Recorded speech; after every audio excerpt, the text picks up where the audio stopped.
Mongolia উত্তরে রাশিয়ার সাইবেরিয়ার রণভূমি আর দক্ষিণে চীনের গোবি মরুভূমির প্রাচীরের মাঝে স্যান্ডউইচের মতো চেপে থাকা এক বিশাল স্থলবেষ্টিত দেশ। দেশটির মোট আয়তন প্রায় 15,64,000 বর্গ কিলোমিটার।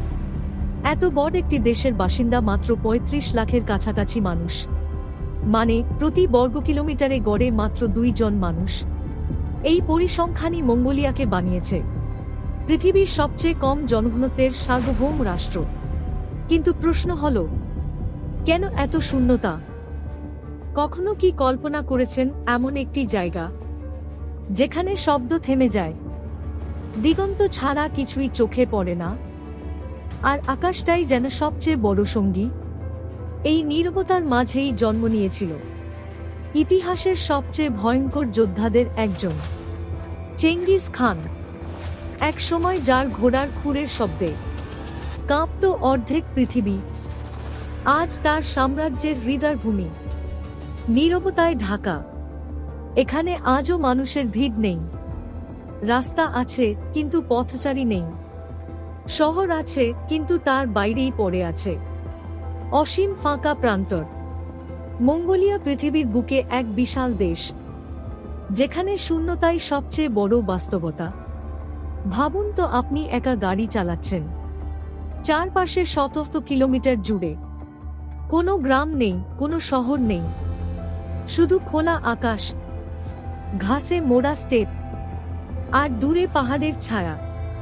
এটা কোনো সিনেমার সেট নয়, না কোনো ভিডিও গেমের কল্পিত মানচিত্র। এটাই বাস্তব, এটাই মঙ্গোলিয়া। এত বড় একটা দেশ, কিন্তু মানুষ এত কম কেন? এই নীরবতার আড়ালে কি ইতিহাস লুকিয়ে আছে?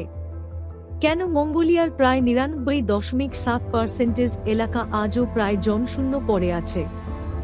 আজ আমরা সেই রহস্যের পর্দা তুলতে চলেছি। মঙ্গোলিয়া অবস্থান করছে উত্তরে রাশিয়া আর দক্ষিণে চীনের মাঝে। দেশটির লোকেশন তাকে ল্যান্ডলক এ পরিণত করেছে। মঙ্গোলিয়া পৃথিবীর 18তম বৃহৎ দেশ। দেশটির মোট আয়তন প্রায় 15,64,000 বর্গ কিলোমিটার।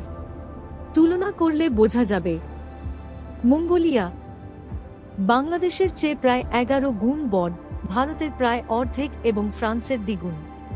তবুও এই বিশাল দেশের মোট জনসংখ্যা মাত্র 33 লাখের মতো। এটা অবাক করার মতো হলেও সত্য। মঙ্গোলিয়ার পুরো জনসংখ্যা ঢাকার জনসংখ্যার থেকেও কম। পুরো দেশের প্রায় 90% মানুষ শুধু রাজধানী উলানবাটোর শহরেই থাকে। মঙ্গোলিয়া একটি ল্যান্ডলকড কান্ট্রি, অর্থাৎ এর কোনো সমুদ্রসীমা নেই। চারদিকে শুধু স্থলভূমি, পাহাড়, তৃণভূমি আর মরুভূমি।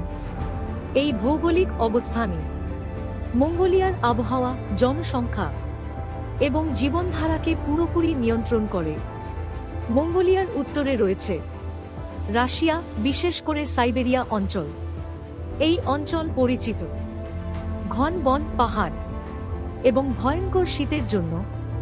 শীতকালে এখান থেকে আসা হিমেল বাতাস মঙ্গোলিয়ার তাপমাত্রা নামিয়ে দেয় -40°C পর্যন্ত। এই কারণেই উত্তর মঙ্গোলিয়া মানুষের বসবাসের জন্য অত্যন্ত কঠিন। মঙ্গোলিয়ার দক্ষিণে অবস্থিত চীন, এই অংশ জুড়ে ছড়িয়ে আছে বিশাল গোবি মরুভূমি। এখানে বৃষ্টি খুবই কম, পানি দুর্লভ এবং গ্রীষ্মে তীব্র গরম। দক্ষিণের এই শুষ্ক অঞ্চল মঙ্গোলিয়ার জনসংখ্যা কম হওয়ার একটি বড় কারণ। মঙ্গোলিয়ার পূর্ব দিকেও রয়েছে চীনের সীমান্ত। এখানে দেখা যায় অসীম বিস্তৃত তৃণভূমি, যাকে বলা হয় স্টেপ অঞ্চল। এই অঞ্চলগুলো ঘোড়া, ভেড়া, উট পালন এবং নোমাডিক জীবনযাপনের জন্য সবচেয়ে উপযোগী। পূর্ব মঙ্গোলিয়া আজও প্রাচীন যাযাবর সংস্কৃতি ধরে রেখেছে। মঙ্গোলিয়ার পশ্চিমে রয়েছে দুর্গম আলতাই পর্বতমালা এবং রাশিয়া ও চীনের সীমান্ত। এই অঞ্চল পাহাড়ি, বরফাচ্ছন্ন এবং অত্যন্ত কম জনবসতিপূর্ণ। এখানেই রয়েছে মঙ্গোলিয়ার সবচেয়ে উঁচু পর্বতশৃঙ্গ আর সবচেয়ে নির্জন এলাকা। উত্তরে তীব্র শীত, দক্ষিণে মরুভূমি, পূর্বে অনন্ত তৃণভূমি আর পশ্চিমে দুর্গম পাহাড়। এই চারদিকের চাপে মঙ্গোলিয়া হয়ে উঠেছে পৃথিবীর সবচেয়ে কম জনঘনত্বের দেশগুলোর একটি। প্রকৃতি এখানে মানুষকে নয়, মানুষ প্রকৃতিকে মেনে চলে।